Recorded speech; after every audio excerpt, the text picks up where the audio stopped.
नमस्कार दोस्तों, edu talk for you पे आप सभी का स्वागत है।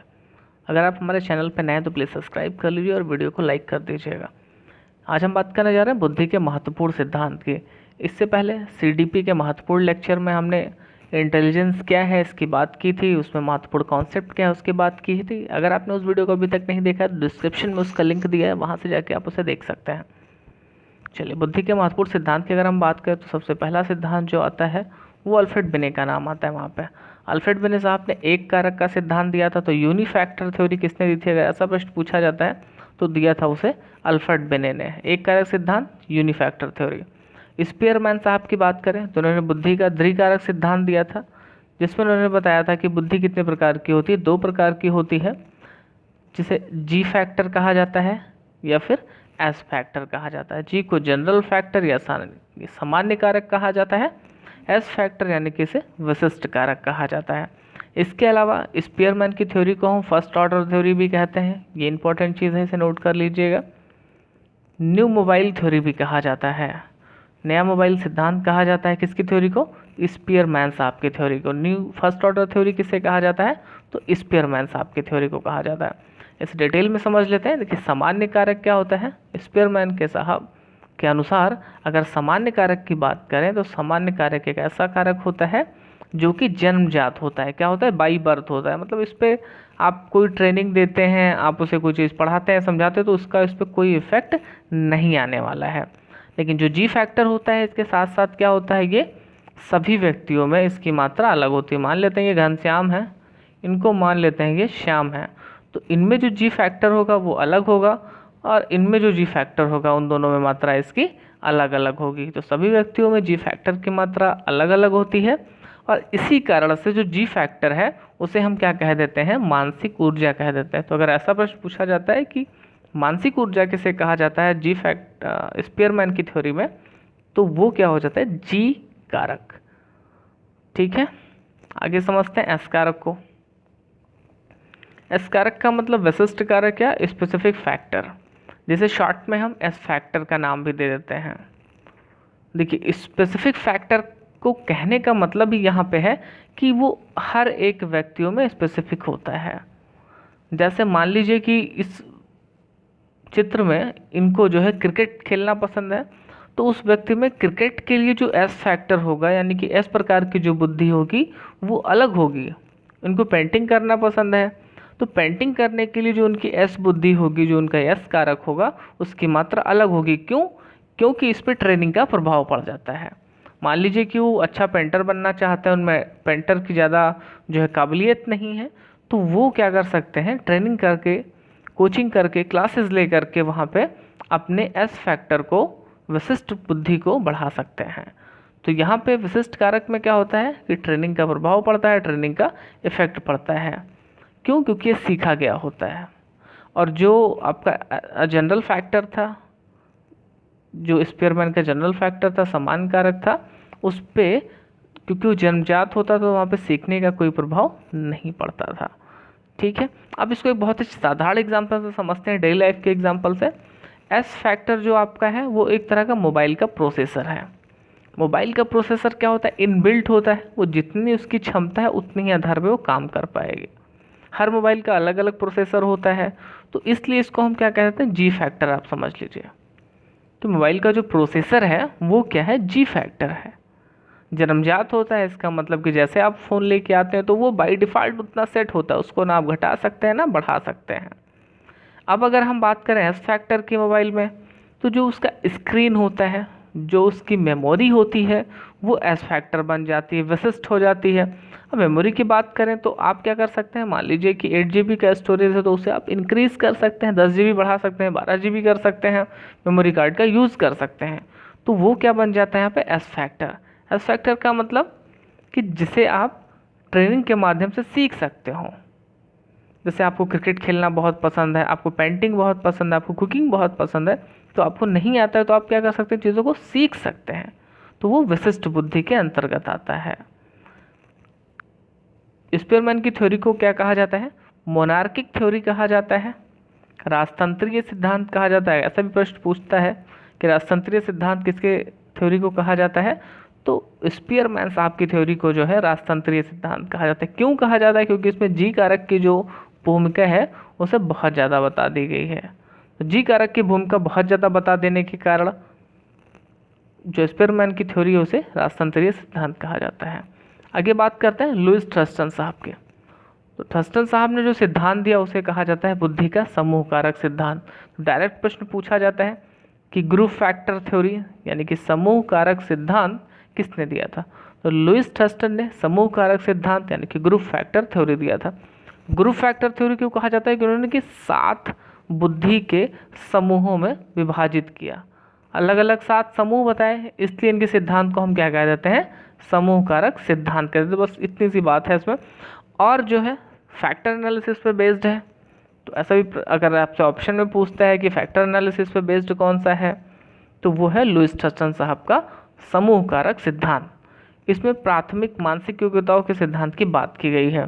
सबसे पहले अगर सिद्धांत की हम बात करें तो वो बन जाता है आपका स्पेशल एबिलिटी, स्थानिक क्षमता।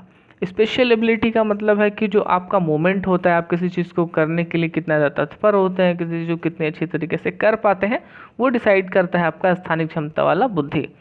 आंकिक क्षमता की बुद्धि की बात करें तो आंकिक क्षमता का मतलब है कि आप न्यूमेरिकल मैथमेटिक्स में कितने अच्छे होते हैं, कितना अच्छा कैलकुलेशन आप कर पाते हैं, कितना अच्छा आपका जो है मैथमेटिकल बैकग्राउंड रहा है। इसके बाद अगर हम बात करें तर्क क्षमता की, रीजनिंग एबिलिटी की, तो रीजनिंग आप कितना अच्छा सा जो है एजर्सन रीजन वाले क्वेश्चंस कर पाते हैं, ब्लड रिलेशन आप कितने अच्छे से निकाल पाते हैं, किसी तरह की पहेली को आप कितने अच्छे से सॉल्व कर पाते हैं, वो डिसाइड करता है तर्क क्षमता।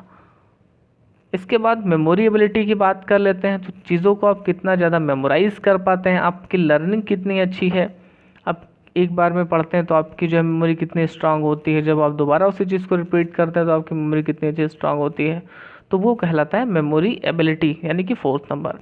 5th नंबर की बात करें यानी कि प्रत्यक्ष ज्ञानात्मक गति यानी कि परसेप्चुअल स्पीड एबिलिटी। परसेप्चुअल का मतलब यहाँ पे हो जाएगा किसी चीज़ को देखकर पहचानने की क्षमता।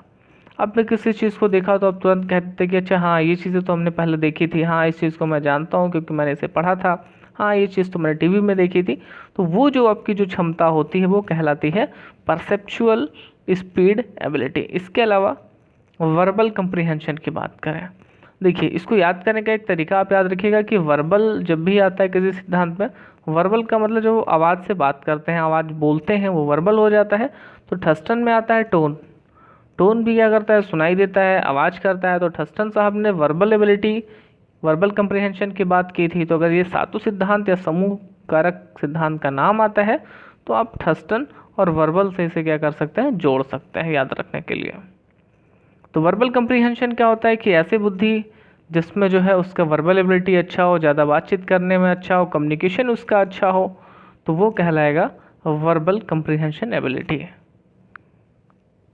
इसके अलावा जो वर्ड फ्लुएंसी एबिलिटी आती है 7वें नंबर पे मानसिक क्षमता की, तो कितने अच्छे से जो है किसी वर्ड को समझने की, उसको सोचने की, उसको लिखने की जो योग्यता होगी वो कहलाएगी शब्द प्रवाह क्षमता।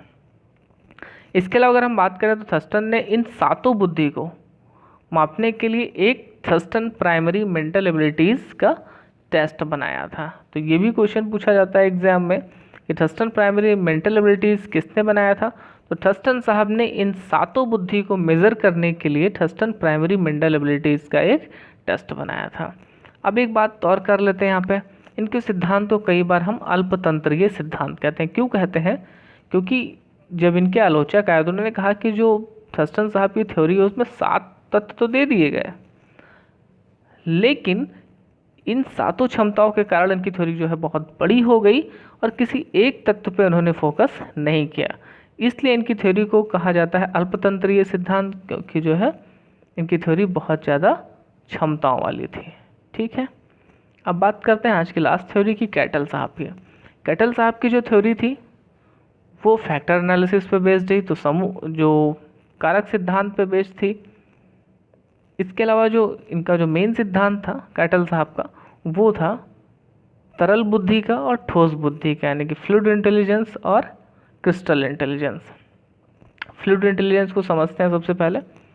फ्लूइड इंटेलिजेंस आप समझ लीजिए कि एक ऐसी बुद्धि है जो कि क्या करती है, जन्मजात होती है।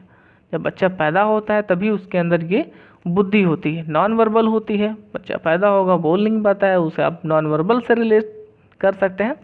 और क्या होती है कि ये ज़्यादातर रिलेटिवली का मतलब है कि ज़्यादातर कल्चर फ्री होती है, यानी कि संस्कृति से जुड़ी नहीं होती। हर संस्कृति में तरल बुद्धि पाई जाती है।